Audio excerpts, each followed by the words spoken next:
Dartmoor prison, isolated from the outside world by walls of granite.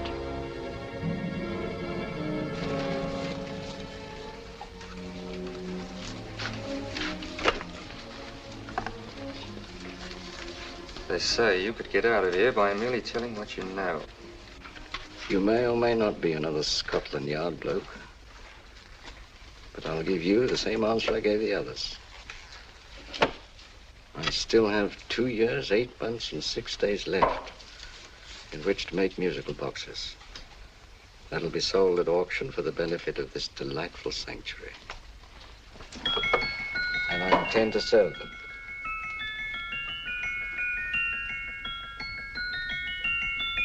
Move along. And now we come to the next object on our list, or I should say objects, because there are 3 of them. Now, ladies and gentlemen, these can be bought together or separately. Now, these beautiful little musical boxes only arrived this morning, and I didn't intend to put them on the auction block until later, but I'm going to sell them now. So, good friends, as our old pal Mark Antony used to say, lend me your ears. And what do you hear? Right. The beautiful tinkle tinkle of a musical box. What a lovely trinket. What a beautiful gift. Created and made by loving hands. A thing of beauty and utility. I was going to start with £5. It's a bargain, £5. Do I see any hands? If there's a connoisseur in the house, will go £3 for it. £2. £1. 10 shillings. Thank you, sir. Ladies and gentlemen, 10 shillings is offered for a musical box you couldn't buy anywhere in London for less than £5. It'd be stealing to let it go for 10 shillings. Like taking milk from a baby. All right, we're selling for 10 shillings. 10 shillings, 10 shillings is offered, 10 shillings is offered, 10 shillings is offered. And anybody give me £1? Want to give me £1? Oh, won't someone give me £1? £1 is offered, £1 is offered, ladies and gentlemen, £1 is offered. It's against you, sir. Will you go to £2? Will you go to £2, sir? £2. £2 is offered. £2 is offered. Going once, twice, third and the last call. Sold to the gentleman for £2. Sorry, my dear. Now, ladies and gentlemen, comes the opportunity to purchase an exact duplicate of the beautiful little musical box just bought by this gentleman for the ridiculous low price of £2. Oh, it's exactly the same. Exactly the same. Made with the same hands. You hear that? Isn't that lovely? That tinkle, tinkle, tinkle, tinkle. Sounds like Bow Bells to me, you know, with little angels pulling on the ropes, eh? Who'll give me £2 for it? Who'll start me with £2? Will anybody start me with £2? Oh, come, ladies and gentlemen. You know, from your enthusiasm, we might all be in Scotland instead of London. Please buy it for me, Daddy. £2, certainly not. We all might be in Scotland. Besides, I don't like his manner. £1, 10 shillings. £1. £1 is asked. £1 is offered. £1 is offered, going £1. Any advance? Going once, going twice. The third and the last call. Sold to the lady for £1. Smart bidding, my dear. Thank you. We come to the third and last of these beautiful little musical boxes. Exactly the same. Tinkle, tinkle. Isn't that lovely? Ladies and gentlemen, I don't bring you here to gull you and swindle you. This is the exact replica of those 2 I just sold before.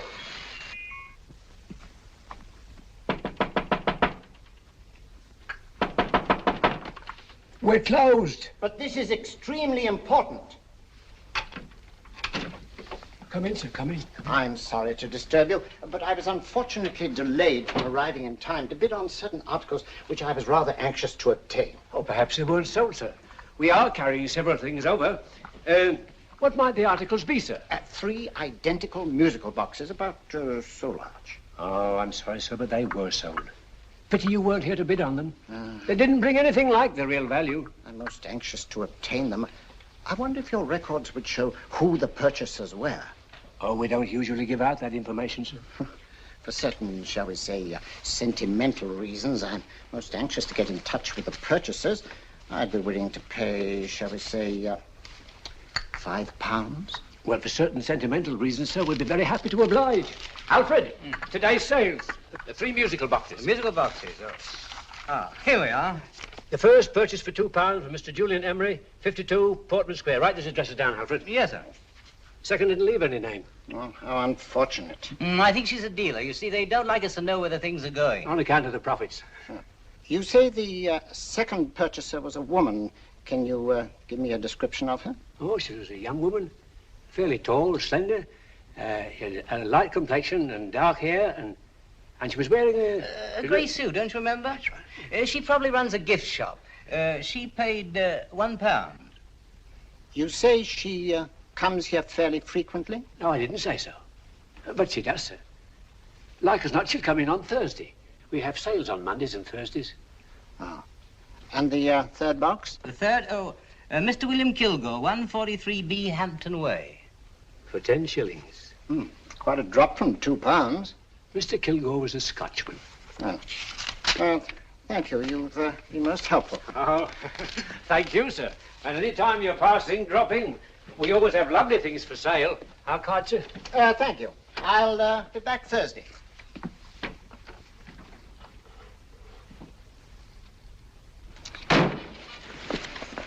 The message reached us too late. Musical boxes are being sold. Well, let's get out of here.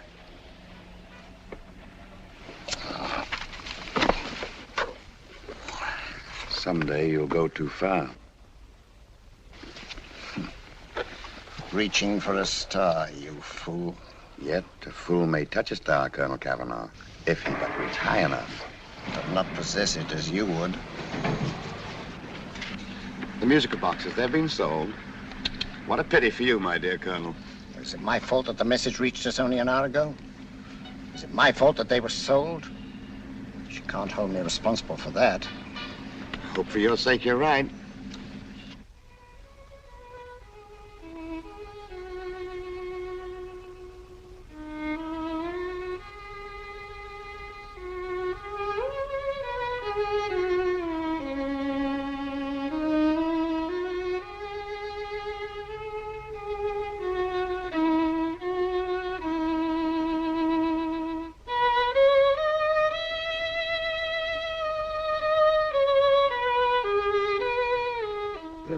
Upon you tonight at 7:45, a gentleman who desires to consult you upon a matter of the very deepest moment.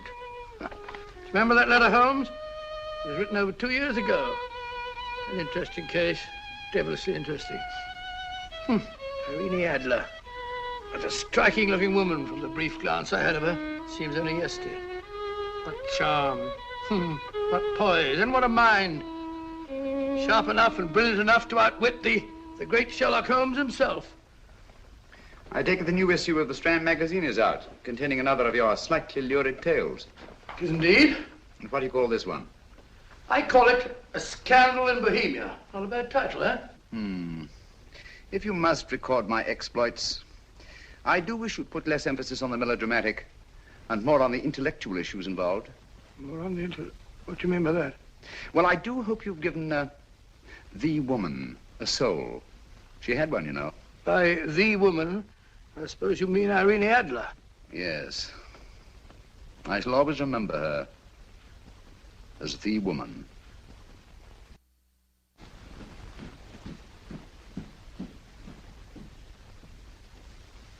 Come in. Hey, Stinky. That's it, old boy. How are you? How are you, old boy? I haven't seen you for years. I want you to meet my old friend Sherlock Holmes. Holmes, this is Stinky. In other words, Julian Έμερι. How do you do, Mr. Έμερι? Watson has often spoken of you. Oh, has he? Yes, we were at school together. Yes, more years ago than I care to remember, but you didn't come in here just to remind me of that. No, I just happened to be in the neighborhood and saw your lights burning, so I took the liberty of looking you up. Still writing your mystery stuff? Yes, there's a new one out this week. Good, I never miss them. Oh, good, thanks. I say that bandage makes you look very interesting. Still poking your nose into other people's business as usual? Who hit you? I haven't the foggiest notion. Somebody knocked me on the head in my own living room and then proceeded to commit the most idiotic burglary you ever heard of. Fellow must have been balmy as a coot. Balmy? Why? Come sit down, old boy. Would you like a cup of tea? Huh? Oh, all right. I'll go and tell Mrs. Hudson about it. Yeah. Why do you say the robbery was idiotic, Mr. Έμερι? Oh, simply from the fact that with about £5,000 worth of musical boxes in my living room, the thief, who I caught in the act, made off with one that isn't even worth £5. I gather you're a collector of musical boxes. Yes, I am indeed. Some of them are very beautiful, but not the one that was stolen. The thief evidently grabbed the first thing that came to his hand when he heard me coming into the room. Still, it's rather odd, isn't it, that having disposed of you, he didn't pick up something more valuable. Mm-hmm. Was there anything unusual about the stolen box? No, nothing at all. No, I picked it up in the south of France, several years ago. You say you have many valuable music boxes, and yet the thief made off with one that isn't worth £5. Sounds like rather an intriguing little problem. Well, I take it that he was just an ordinary petty thief and didn't know the value. That is a possible explanation, and yet I venture to say that the average petty thief has a more extensive knowledge of the value of object d'art than the average collector. Well, anyway, that's Scotland Yard's theory. They didn't get very excited about it. That's consistent anyway. I wonder if I might see your collection, Mr. Έμερι. Oh, of course you could, yes. Nothing a collector likes more than showing off his trophies. When would it suit you? No time like the present. Good. My place is just round in Portman Square. Shall we? Yes, right. Hello? Where are you going? Stinky hasn't had his tea yet. Oh, I'm sorry. We're going round to my place, where I'm going to give you something better than tea. Now, this one was made for Louis XV, and is one of the very few still in existence from that period, and a particularly fine specimen at that. Charming, isn't it? Quite. They all sound to me like a lot of mice running about on a tin roof. I'm afraid you have no ear for music, Watson. Give me a good old band playing a rousing march. You have all your silly little tweets.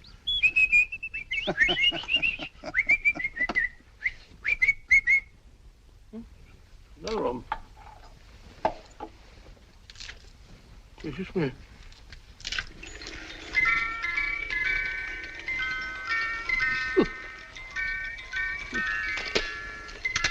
Stupid thing. Singing rabbit. What would you say offhand is the value of a box like that, Mr. Έμερι? Well, it's hard to say offhand, but I think we'll bring about £500 or £600 today. It's the gem of my collection. Yet a thief who steals an oddity like a musical box passes up one worth £500 for one of almost no value at all. Odd. Very odd. What was the stolen box like, Mr. Έμερι? Oh, just a plain wooden box about so big. Mm-hmm. As a matter of fact, I have one over here almost exactly like it. I picked this up yesterday at an auction room in Knightsbridge. Paid only £2 for it. Of course, I wouldn't in the ordinary way add one like this to my collection, but the tune intrigued me. I'd never heard it before.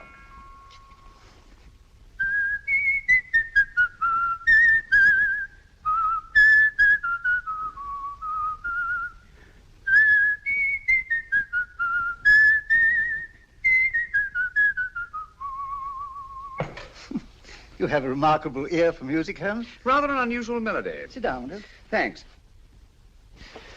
You say you bought that box at an auction sale yesterday? Yes, the Gaylord auction rooms in Knightsbridge. Mm-hmm. Run by old, what's his name? Crabtree. That's the man. At what time was the robbery committed? Oh, about 3 o'clock this morning. You know, Mr. Έμερι, that box and the robbery might well be cause and effect, especially since you say that the stolen box outwardly resembles this one a great deal. And Scotland Yard were not particularly interested, eh? Oh, yes, but I wouldn't blame him for that, especially as I told him I was quite unable to describe the thief, except, of course, for the fact that it was definitely a man. All you remember is that you came in here and someone struck you on the head. Yes, and the next thing I knew, my man was trying to revive me. It might be wise for you to put that box away somewhere and lock it up. Oh, I don't think that's necessary. Besides, everything's insured. Well, at least if any further attempts at robbery are made, I'd suggest that you call the police, rather than running into any personal danger. Oh, come, Holmes, aren't you being a bit of an alarmist? Possibly. Well, I must agree with old Stinky. Seems to me you are making rather a mountain out of a moleskin.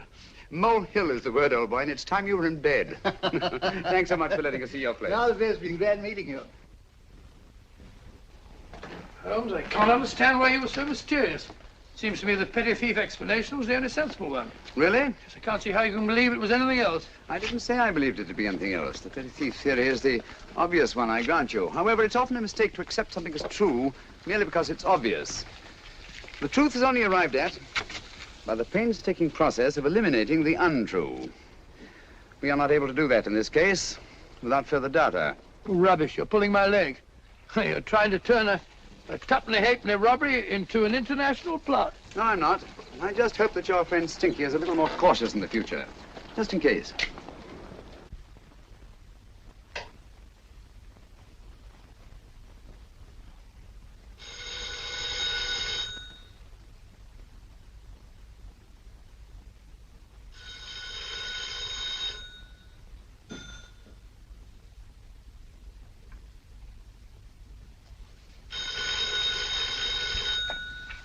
Yeah? Yeah? Julian Έμερι here. Who? Why, of course I remember you, Mrs. Courtney. Yes, you're the one bright spot at that appallingly dull affair of Lady Sanford's. Huh? Of course it isn't too late to come round. Yes, I shall be delighted to give you a drink. I tell you what, come straight up and I'll leave the door unlatched. Right, well, 15 minutes? Good. I shall be counting each moment. No, I mean that, really. Right, goodbye.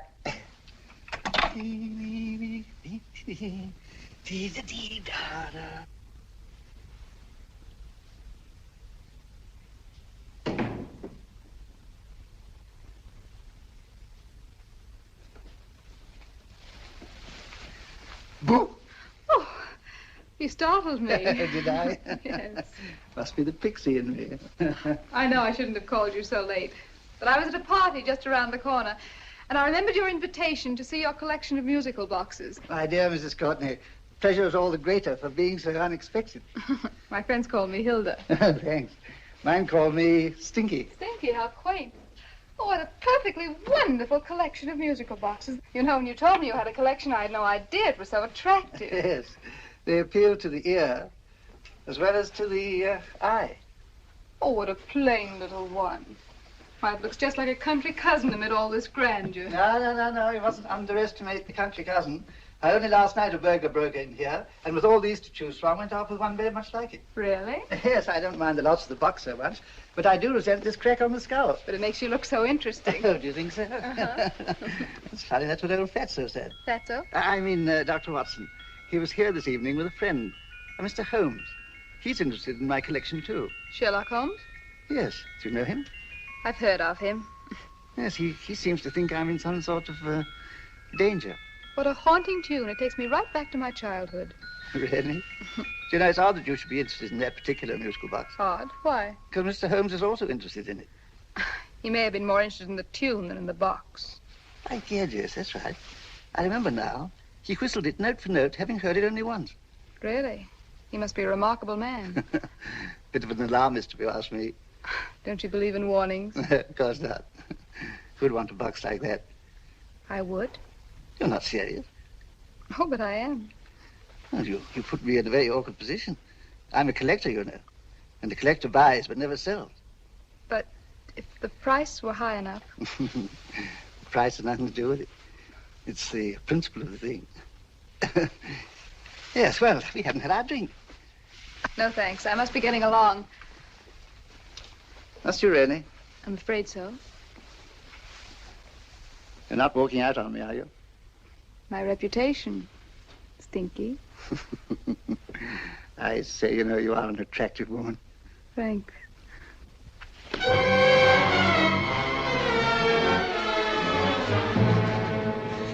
You fool. I told you to wait outside. What did you have to kill him for?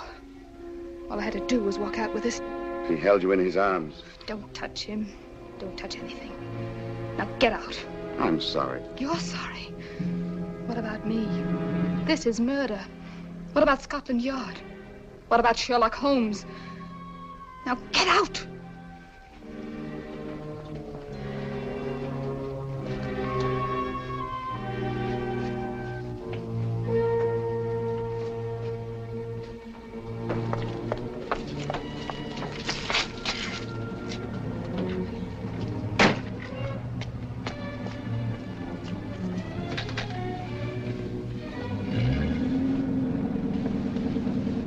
Did you get it?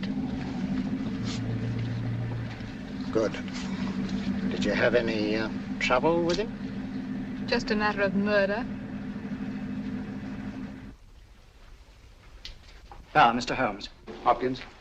Thanks for coming so promptly. Inspector Lestrade suggested that I call through to you. Mr. Έμερι was the client of Mr. Holmes, Inspector. Indeed. You didn't mention that when I telephoned you, Mr. Holmes. Well, not exactly a client, Inspector. Sergeant Thompson? He was killed between the hours of 11 and 2 o'clock this morning, Mr. Holmes. Must have been someone he knew, someone of whom he had no suspicion. Poor old Stinky. It's all my fault. I should have prevented this. Well, it's no time to start talking about that now, Doctor. Apparently it's gone. That's the second attempt on the musical box that Έμερι bought at the auction sale. And this time it was successful. But that box was only worth £2. It was worth a man's life, Watson. I think we'd better pay a visit to Gaylord's auction room and that fellow Crabtree. Inspector, may I suggest that you make a complete search of this flat for a small, plain, musical box about that size. Thank you. Come on, Watson. You say the first box went to Mr. Julian Έμερι, the second to Mr. Kilgore, 143B Hampton Way, and the third to the unidentified young lady who presumably has a shop and lives near Golders Green. That's right, Mr. Holmes. Isn't it rather strange, Mr. Crabtree, that you should have had 3 identical musical boxes all playing the same tune? Where'd they come from? Dartmoor Prison. Dartmoor? Yeah, we get a regular shipment from there every month. The inmates manufacture them. Well, they make all kinds of things, you know, pipe racks, waste paper baskets, musical boxes. Did you happen to notice if anyone showed any particular interest during the auction in the purchasers of these 3 boxes? Oh, come now, Mr. Crabtree. This is very literally a matter of life and death. Well, since you put it that way, Mr. Holmes, there was a gentleman came in here about an hour after closing time, and he was in an awful state, he was. He gave me £5 to tell him where the boxes had gone to. He said they had a sentimental value for him, sir. Expensive sentiment. Can you describe him? He was tall, distinguished looking, and he had grey hair and a moustache. Oh, he's quite a gentleman, sir. What was his reaction when you were unable to supply him with the address of the young lady who owned the shop? I told him the young lady usually come back on Thursday. He said he'd come back on Thursday. Now, that's tomorrow. Thank you, Mr. Crabtree. You've been very helpful. Thank you. Come along, Watson. Where are we going now, Holmes? To the home of Mr. Kilgore, the man who bought the 3rd box.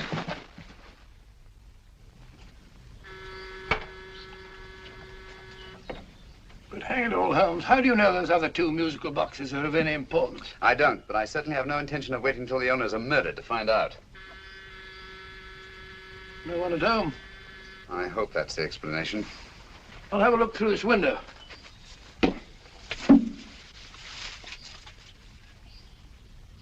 Doesn't seem to be anyone there. The whole place seems deserted as far as I can see. Yes. Mr. and Mrs. Kilgore at home? No. When do you expect them? Oh, in an hour or so.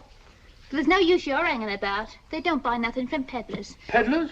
My good woman, this is Mr. Sherlock Holmes. Sherlock Holmes? Oh, go on. Do you mind if we come in and wait?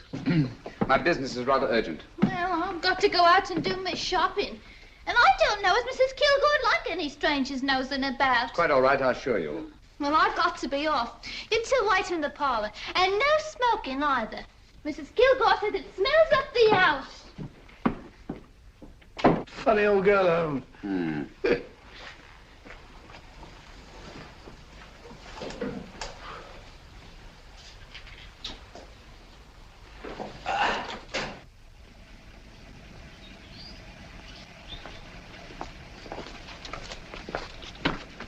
Park Lane. Park Lane? And what would the likes of you be doing in Park Lane? Now, don't worry about the fare, Ducky. If you knows how to get to Park Lane, up it.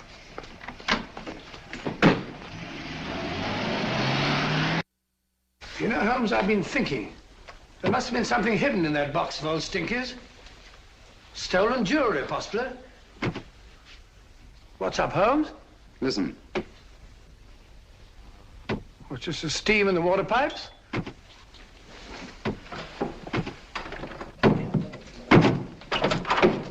Watson! Great Scott! Come on, Holmes. Get on the chair here. It's all right, my dear. There. Now, don't worry. It's all over. There you are, dear. Don't cry anymore. She tied me up and shut me in the cupboard. I know. She won't come back. Did you show her your new musical box? Yes, she said she wanted to hear it play. And as soon as I showed it to her, she grabbed hold of it. I know. Now, don't worry. We'll buy you a new musical box. Yes, my dear, the best one in London. Watson. Oh, what a fool I've been. What do you mean, Holmes? She took the musical box out of this house in that market basket, right under our very noses. Why could the Kilgore charwoman want to take the music box? She isn't the Kilgore charwoman. She's a consummate actress. An extremely clever, unscrupulous woman who will stop at nothing. Take care of the child, will you, Wolfella, till our parents get back. Explain everything to them. Of course I will. But, Holmes, where are you going? Somewhere, somehow. I must get to the young lady who bought that 3rd musical box before our opponents find out. I only hope that I won't be too late. Oh, no. No, darling, you mustn't cry anymore. Now, cheer up. Would you like to hear old Uncle make a noise like a duck?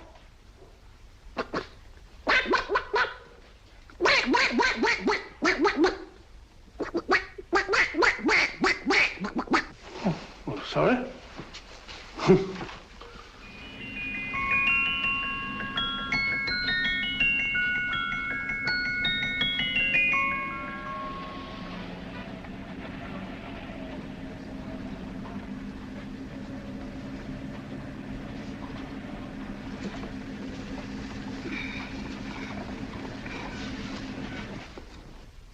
Now, ladies and gentlemen, how much am I offered for this beautiful lace Dresden china figurine?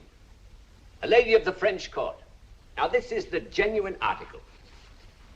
What a beautiful ornament for your mantelpiece. Or you could use it as a centerpiece on the dining room table. Now, will somebody start me for £10? Will somebody start me for £10? £8? £7? All right, £5 is offered, £5 is offered, £5 is offered, £5.10, £5.15, £5.15. £6 is offered, £6, going once, going twice, the third and the last call. Have you all done? Sold to the lady from Twickenham for £6. Next, we have a real museum piece, ladies and gentlemen. A fine 19th century doll. The costume an exact replica of the holiday clothes worn by the Hungarian peasant women. Now, ladies and gentlemen, an article like this will cost you from £15 to £20 in a West End shop. I'm not going to ask you for anything like that. Who'll give me £2 for it? £2. Anybody offer me £2? £2 for the Hungarian? £2? £1. What? Did anybody give me £1? Anybody offer me £1 for the doll? £1 is offered, ladies and gentlemen. £1 is offered. Now, I'm not going to waste your valuable time or mine in trying to get one half of what this beautiful doll is worth. If the young lady can steal it for £1, that's her good fortune. So it's going once, it's going twice, the third and last call. Any more? Sold to the young lady for £1.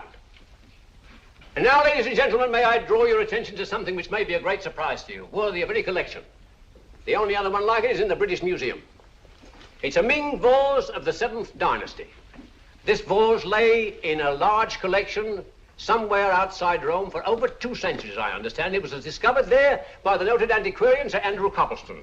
Now, some of you may remember Sir Andrew Coppleston. Besides being a noted traveller and antiquarian, he's also a gentleman rider. The girl with the parcel in her hands, that's her. Are you sure that's the girl? Well, she fits perfectly the auctioneer's description. Follow her, Hamid.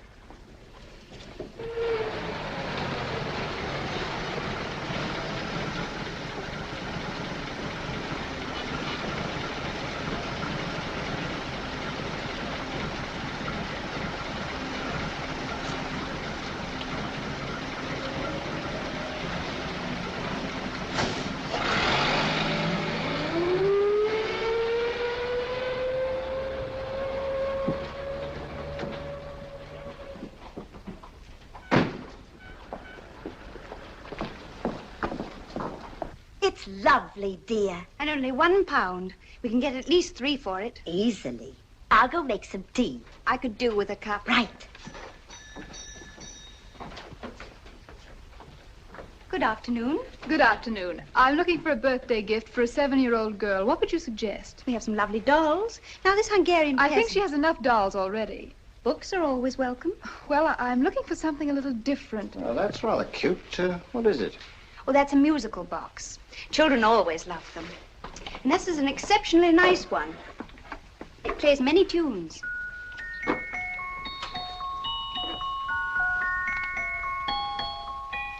Have you any others? Yes. If you'll just step this way. I have only 2 left.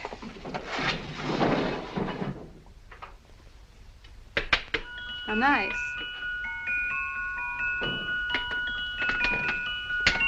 Are you sure this is all you have? I'm sorry. They're rather hard to find, you know. That's our entire allotment. I did have one other, but I sold it earlier this afternoon. But it was only a plain wooden one. It wouldn't have been a very nice gift for a child. Really? Do you happen to know who the purchaser was? Why, yes. He left his card, just in case anyone should inquire for him.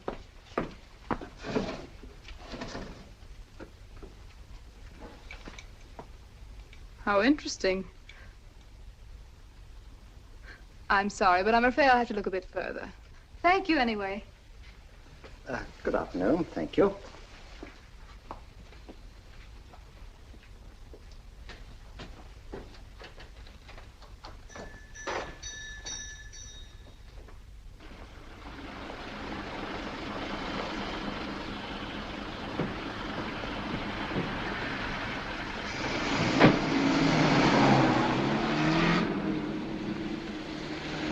Heavy!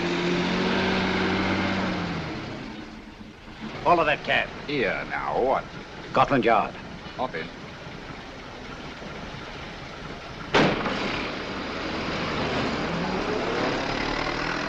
Sherlock Holmes. I might have known.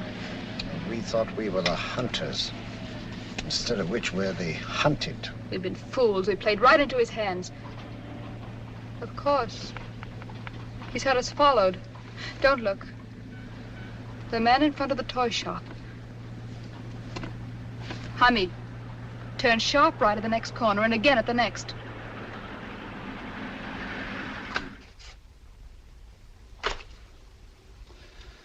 No photograph of her, Commissioner, as I expected.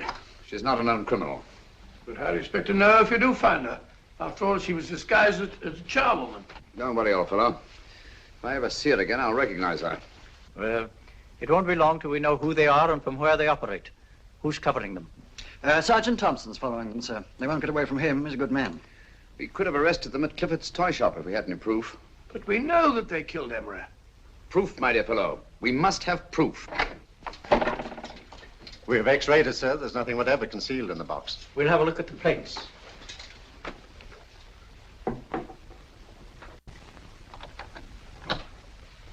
There must be some clue. And it's probably so obvious that we've all overlooked it. Seems to me we're up against a bunch of lunatics. Not lunatics, my dear fellow.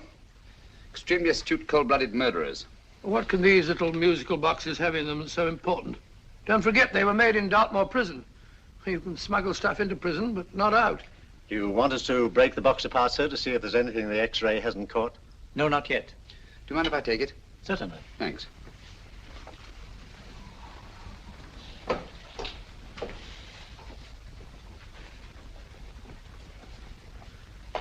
The governor of Dartmoor Prison informed us, sir, in answer to Mr. Holmes' question, that all three musical boxes were made by the same convict, John Davidson, serving a 7-year term, sir. Davidson? The Bank of England plates. That'll be all. Yes, sir.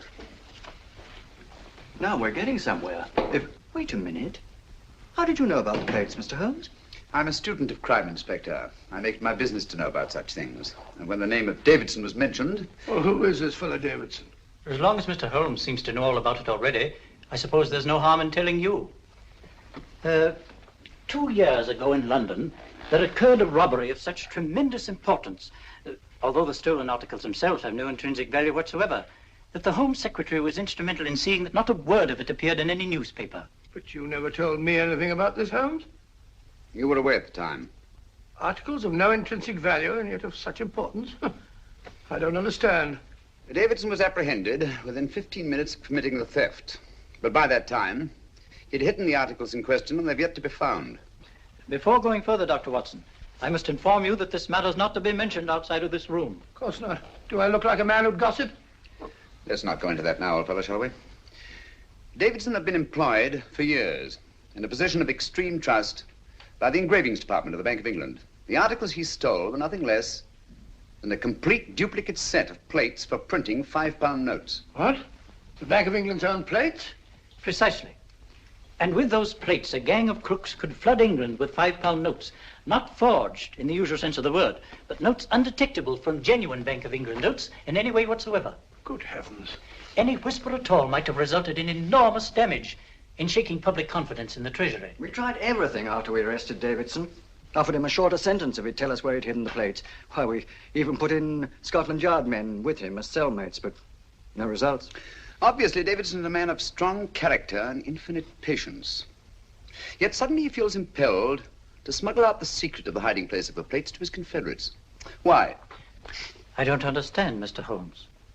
Well, for example, has the Bank of England made any plans to radically change the design of the £5 note so that in, say, 7 years from now, notes made from the stolen plates would be worthless? Confidentially, Mr. Holmes, such a move was discussed. But replacing all the £5 notes in circulation would be such a Herculean task that nothing's been done about it as yet. I see. Of course, there is another possible explanation. Davidson didn't have much time to find a hiding place before he was captured. He may be afraid that the plates will be accidentally discovered before he's released. Hence his anxiety to communicate their whereabouts to his confederates as soon as possible. I believe you've hit it, Mr. Holmes. I'm sure that the message is contained in this musical box. Or rather, in all three musical boxes, since possession of all three seems to be essential. Our opponents have 2/3 of the puzzle, we have 1/3. Well, what are you going to do, Holmes? Try to deduce the message from the 1/3 that we have.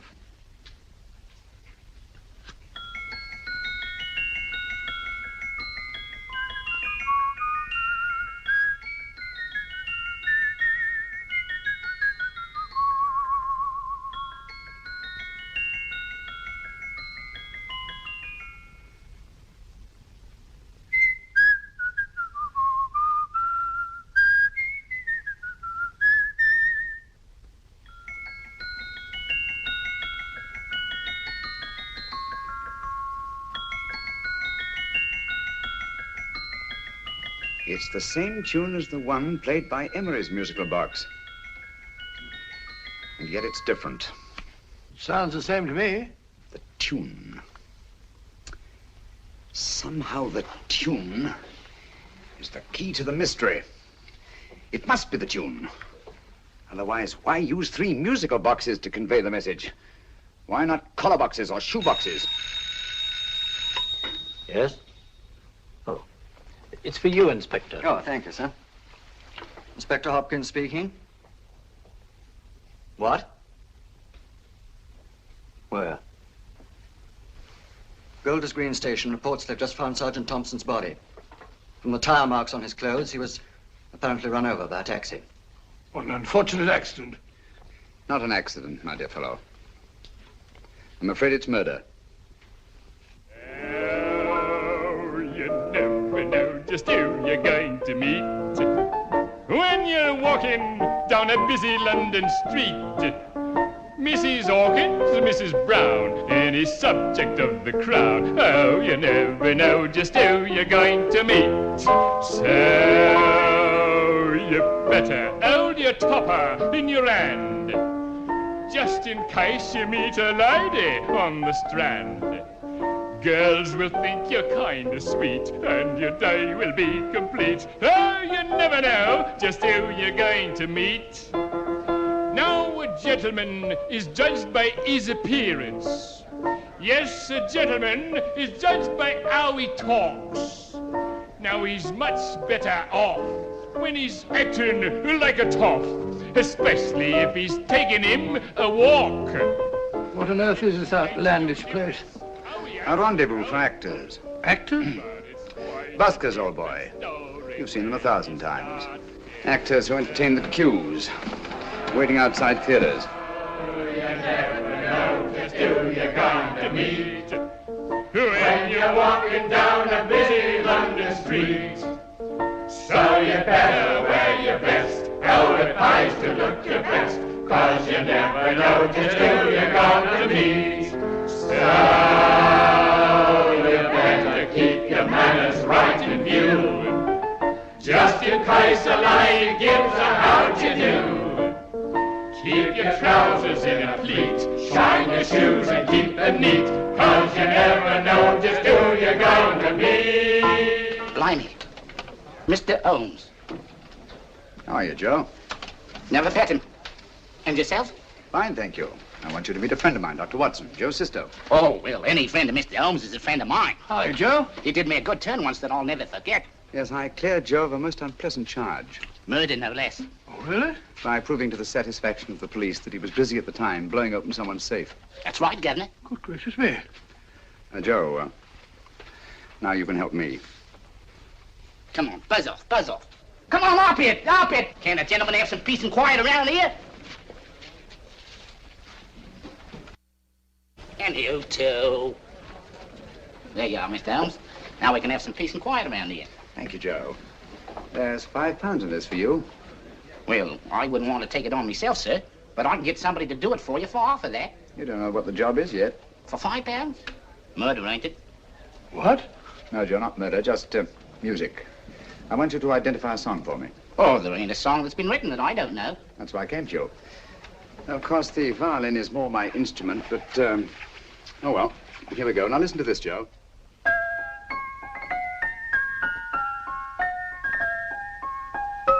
Wait a minute. You're playing that wrong. That should be E natural, not E flat. You know the song? Oh, yes. It's an old Australian song called, The Swag Man. But you're playing it all wrong. That's what I hoped you'd say. Now, listen again, Joe.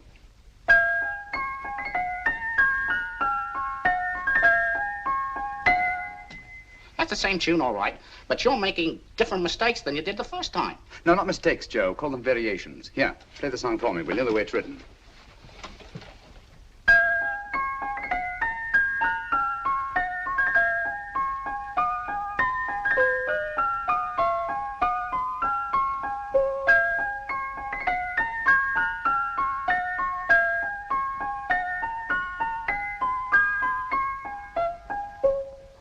There you are. Thank you, Joe. What's it mean, Holmes? Are you onto something? Perhaps. I don't know yet. It's probably a code of some sort. Joe, could you write the song down for me, the way it was originally written? Oh, sure, Mr. Holmes. But it'll take a few minutes. Mm-hmm. Here, Mabel. Pale ale. Come on, up to it. Along with it.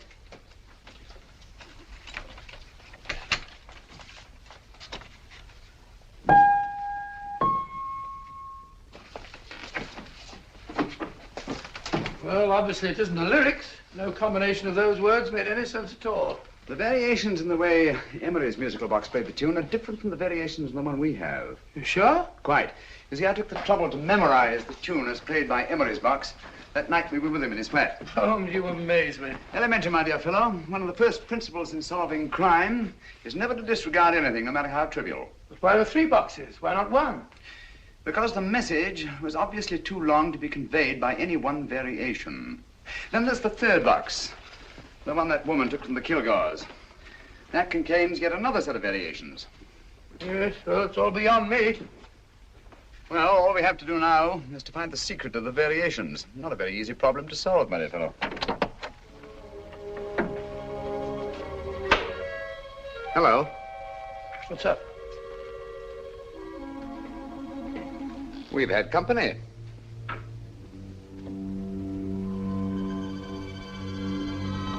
say, this is outrageous. Ask Mrs. Hudson to come in here, will you? Right.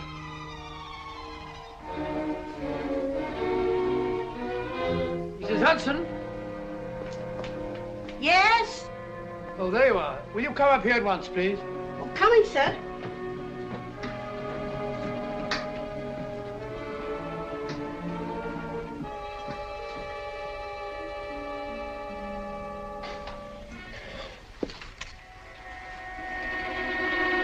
Mercy me, Mr. Holmes.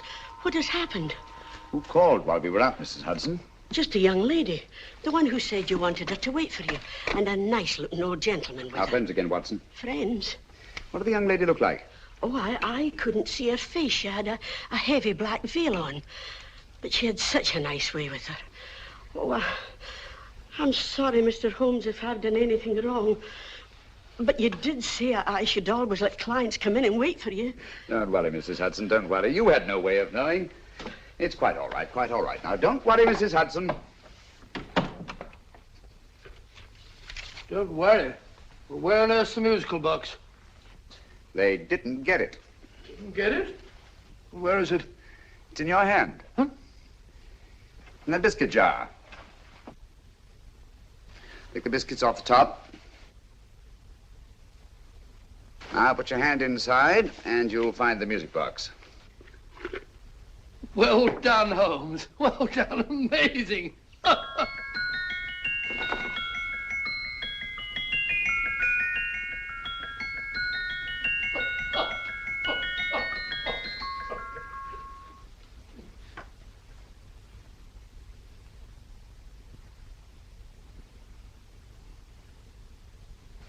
Whew. Nice fresh smell. Like a pub after closing time.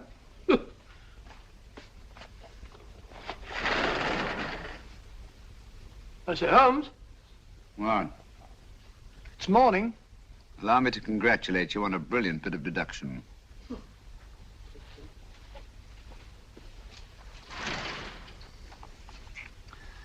It's not a transposition, not a polygraph transposition, not a trigraph, nor any known form of decoding.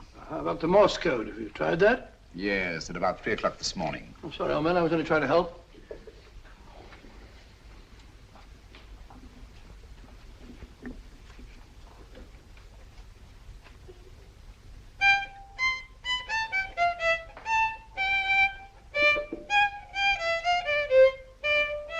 Oh, do me a favor. Not again. Must have heard that thing 1,000 times. Kept me awake all night.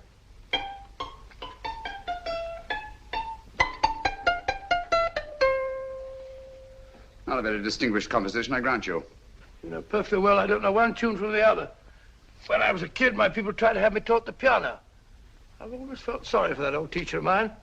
The poor old girl finally reached the point of numbering the keys for me. 1, 2, 3, 4. Even then, I never progressed beyond... Numbering the keys, Watson.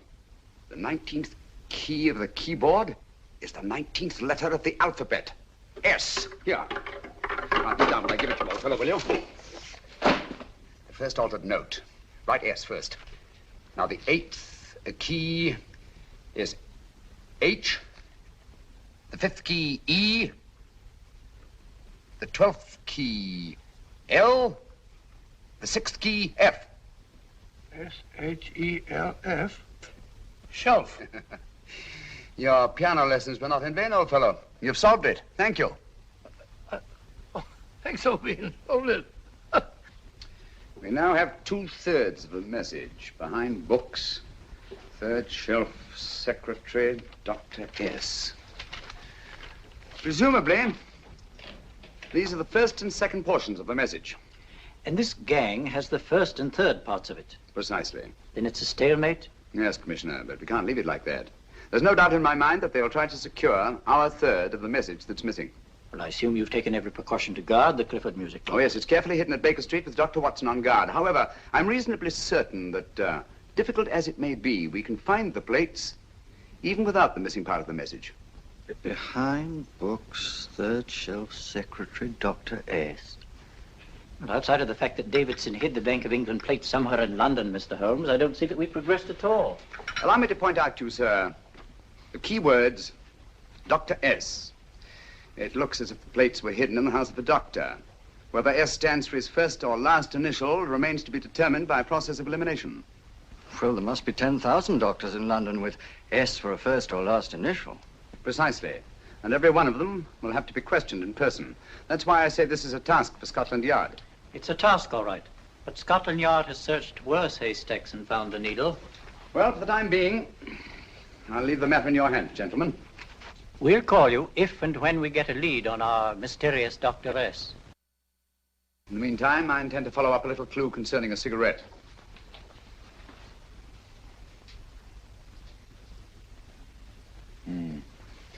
You're certain of the identification of the tobacco?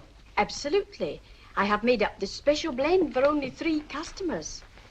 It is almost pure Egyptian, with admixture of latakia for added body, and a pinch of perique. Merely a whisper, as one might say, for elusive fragrance. Yes, yes. And the 3 customers? Major Wilson in Bombay, India. Mrs. Catherine Leamington Smith in Ireland. Yes, and the 3rd? Mrs. Hilda Courtney of Park Mansions, Bryanston Square. Thank you. Thank you very much. You've been most helpful. It is a pleasure to have been of service, Mr. Holmes.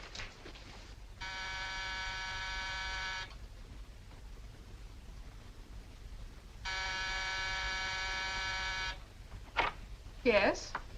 Mrs. Courtney? Yes. My name is Sherlock Holmes. Oh, do come in. Thank you. I've heard of you, of course, Mr. Holmes. I believe we have a mutual friend in Sir Edward Brookdale. He's spoken to me of you quite often. Indeed. And to what good fortune am I indebted for this visit? I think you know Mrs. Courtney. Well, I did get a summons for speeding last week. But outside of that, I don't think I'm of any interest to the police. Oh, come now, Mrs. Courtney.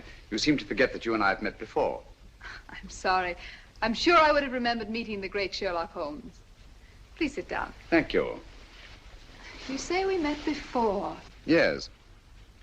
At the home of Mr. and Mrs. Kilgore, 143B Hampton Road. Kilgore? I don't think I know anyone of that name. Well, I didn't say you knew them.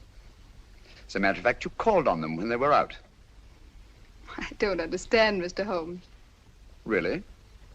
And you were dressed rather differently. Indeed. Cigarette? Thank you.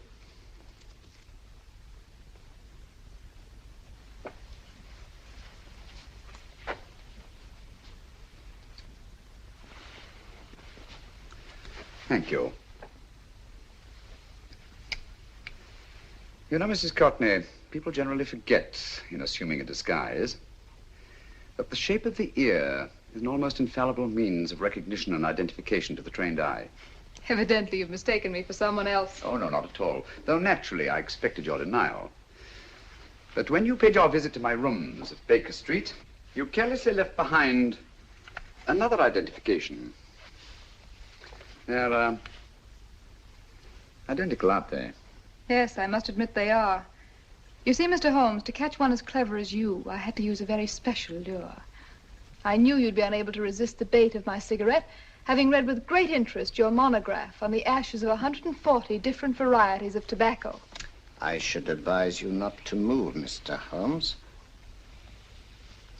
I must congratulate you on your ingenuity, Mrs. Courtney. It was indeed a brilliantly designed trap.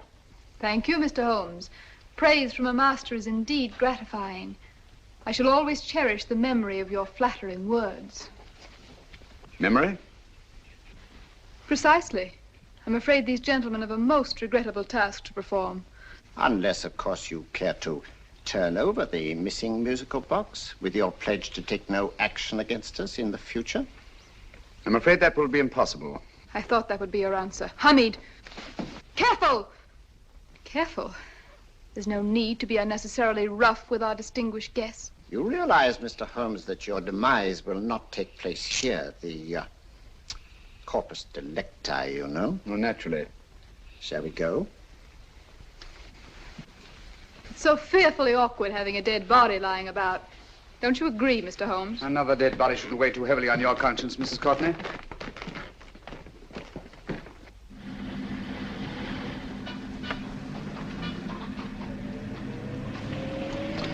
You mind if I have a cigarette? I don't see why not.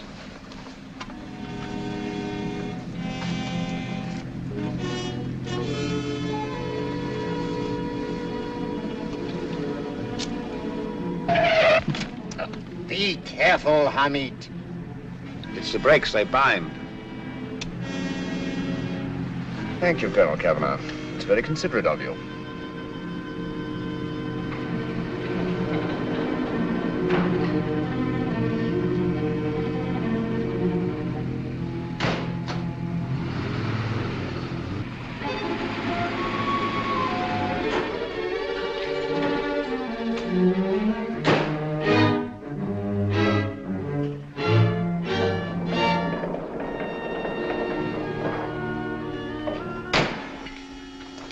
You'll be happy to know, Mr. Holmes, that your death will be a painless one. Hamid, attach this to the motor of the taxi. That little attachment, my dear Mr. Holmes, contains the deadly fluid known as monosulfide. The Germans use it with gratifying results in removing their undesirables. Start the motor.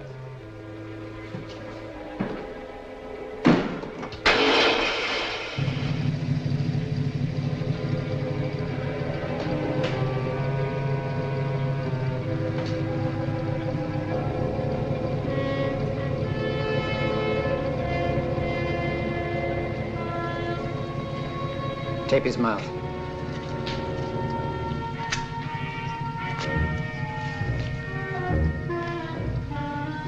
Now, with him, Hamid.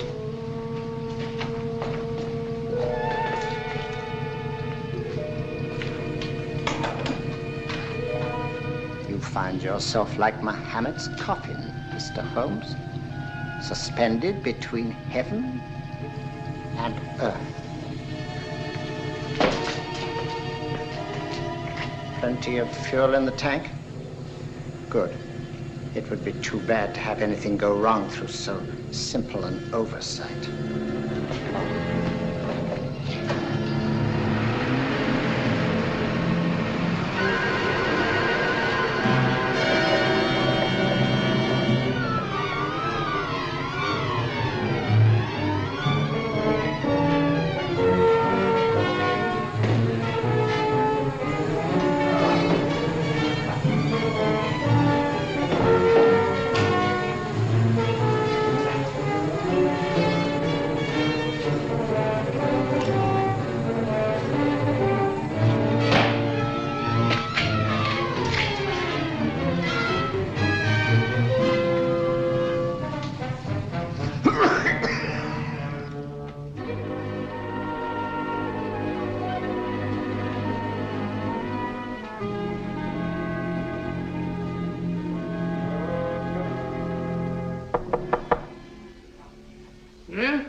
Good afternoon. Mr. Sherlock Holmes? No, I'm Dr. Watson. Oh, of course, Dr. Watson.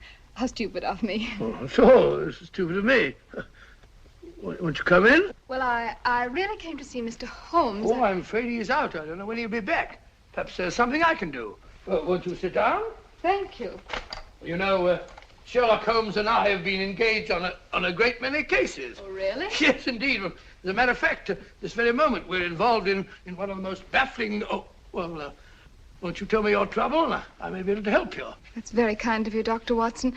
Perhaps if I wouldn't be imposing too much. Imposing? Oh, there's no imposition. No imposition at all. A pleasure, I assure you. Now, tell me all about it, Miss Williams. Mrs. Williams. I live in Surrey, Dr. Watson, and I've come up to London in sheer desperation.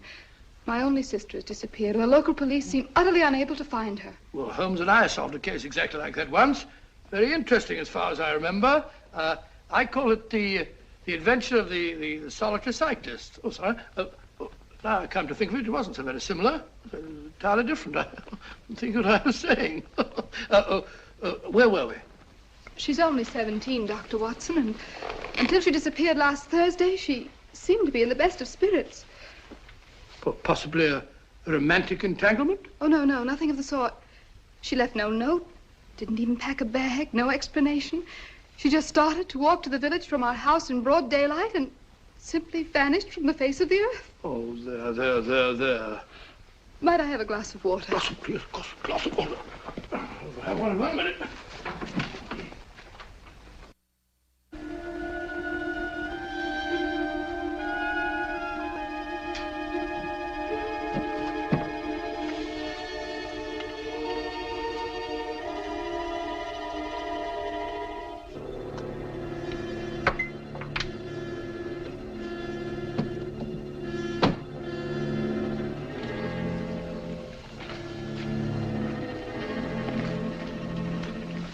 There you are, my dear. Thank you, Dr. Watson. No, you're not to cry anymore. You must pull yourself together. Oh, I feel much better already knowing that you're going to help me. Oh, Dr. Watson, look! Good heavens! Oh. Get through the fire brigade, quickly! Haven't you a fire extinguisher? By Jove, we have in the kitchen.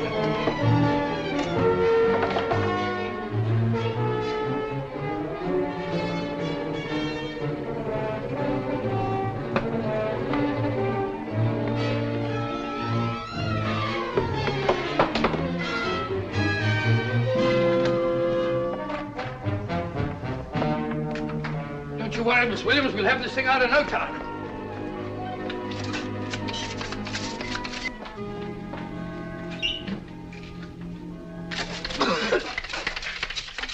That's got it. Get some air. Well, you see, there was no need for the fire brigade after all. I hope you weren't too frightened, Miss Williams. Oh, gone. That's the trouble with women. They always lose their heads in an emergency. Well, a musical box. Great Scott! Miss Williams!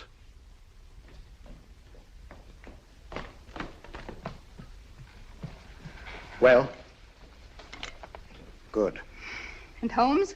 By now, Mr. Holmes has no doubt exchanged his violin for a harp. Always assuming that heaven is his destination. And now that we have the missing musical box.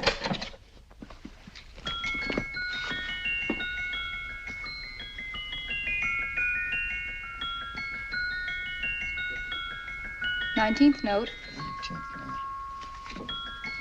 19th letter. Yes. He hasn't been there, you say? Holmes, where on earth have you been? I've been trying to get you at the club, at Scotland Yard, all over London. You were looking for me in the wrong places. Holmes, terrible things happened. I've been duped. That woman, she made a complete fool of me. Well, what do you mean? Well, she came here, let off a smoke bomb. I thought the whole place was on fire, and my first thought was to save the musical box. No need to say any more. She has the box. Yes. Don't blame yourself too much, old fellow. She's an extremely clever antagonist.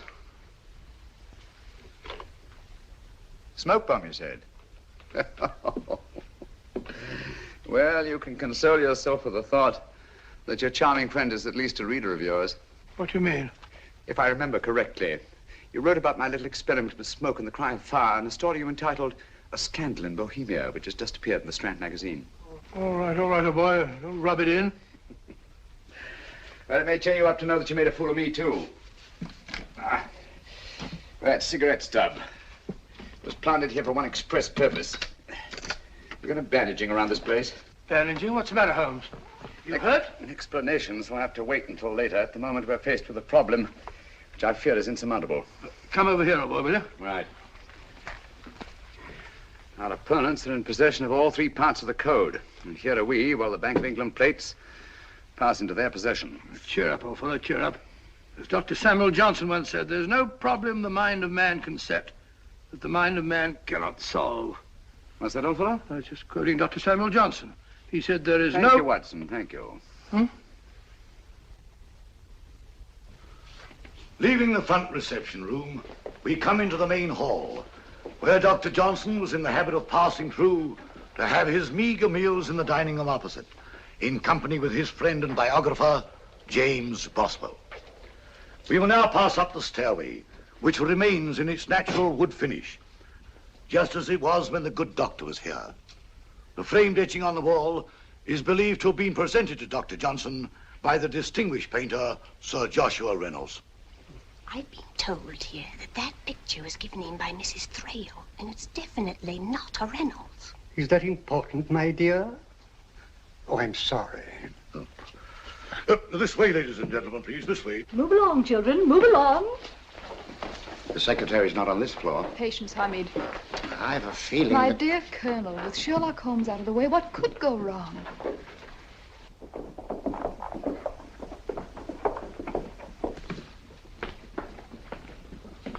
And here we have the Garrett Library, in which Dr. Johnson wrote his famous dictionary, and in which you will see also many of the great man's books and other items of interest. Step forward, ladies and gentlemen, please, step forward. Standing in the corner is the secretary, which contains many of the original works by the literary genius. On this table, Dr. Johnson's cat, Hodge, used to sleep while his master worked. A strange thing about this cat, ladies and gentlemen, was its love of oysters. They do say that the dear doctor often went hungry to find the cat that delicacy. What a pity. Now we will visit the grey room, which is immediately below us, in which you will see the very bed in which Dr. Johnson died. What did he die of? Gout. Just gout. This way, ladies and gentlemen. Mind the steps, please.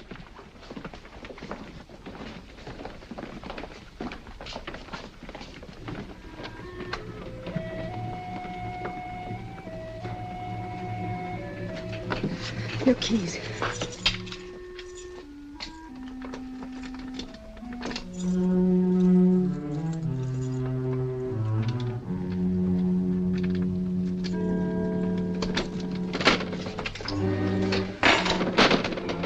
Third shelf up.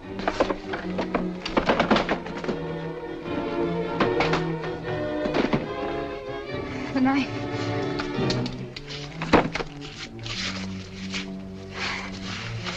Gentlemen, the Bank of England plates.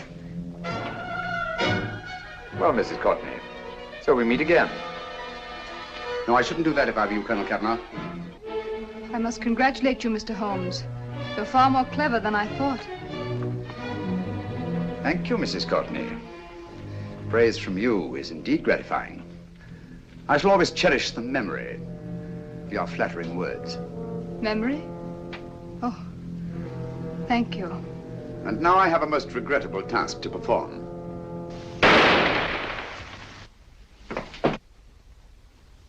Holmes! Coming, Holmes! Holmes, you all right? Perfectly, thank you, old fellow, but I think this gentleman on the floor requires some medical attention. We must see that he looks his best, you know, when he's hanged. Take them in charge.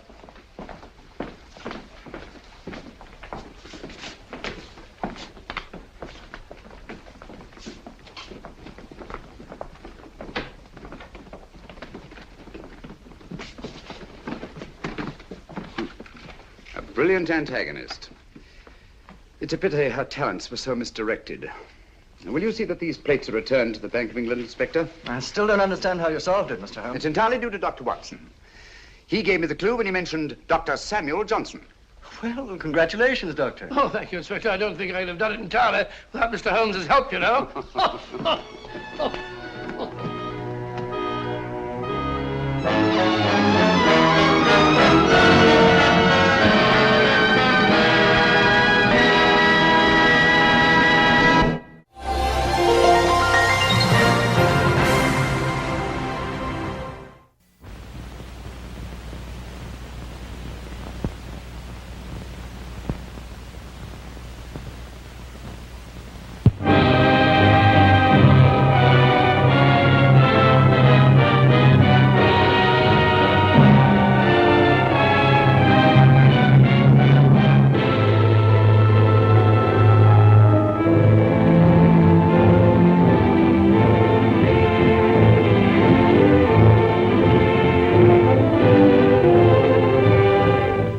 Second attempt on the musical box that Έμερι bought at the auction sale, and this time it was successful. But that box was only worth £2. It was worth a man's life, Watson. Numbering the keys. The 19th key of the keyboard is the 19th letter of the alphabet. S. Here. Now, sit down when I give it to you, old fellow, will you? I knew you'd be unable to resist the bait of my cigarette, having read with great interest your monograph on the ashes of 140 different varieties of tobacco. I should advise you not to move, Mr. Holmes.